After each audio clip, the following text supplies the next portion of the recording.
কাট্টলীবাসীকে নিয়ে আমাদের দুশ্চিন্তা অনেক বেশি। আসুন দেশবাসীর পাশাপাশি আমরা কাট্টলীবাসী সচেতন হই। প্রিয় দেশবাসী, আসসালামু আলাইকুম। করোনা ভাইরাস আবারও নতুন রূপে ফিরে এসেছে। যদিও এখনও পরিস্থিতি আগের মতো ভয়াবহ নয়, তবুও সংক্রমণের হার দিন দিন বাড়ছে। সেটা আমাদের জন্য অত্যন্ত উদ্বেগের বিষয়। এই ভাইরাস নতুন ধরনটি কিছুটা বেশি সংক্রমণযোগ্য হতে পারে, যদিও বেশিরভাগ ক্ষেত্রে লক্ষণ হালকা।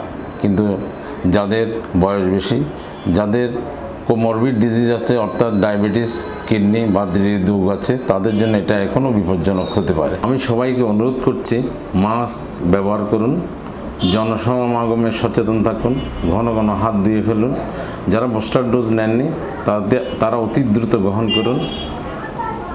ছোট উপসর্গ দেখা দিলেও পরীক্ষা করুন, নিজেকে আলাদা রাখুন। আমাদের আতঙ্কিত হওয়ার দরকার নেই, দরকার তথ্যভিত্তিক সচেতনতা। আমরা আগেও পেরেছিলাম, ইনশাল্লাহ এবারও পারব। শুধু দেশবাসী নয়, কাট্টলীবাসীর জন্য আমার পরামর্শ থাকবে, যেহেতু এর আগেও কাট্টলী একাধিকবার রেড জোনের আওতায় ছিল।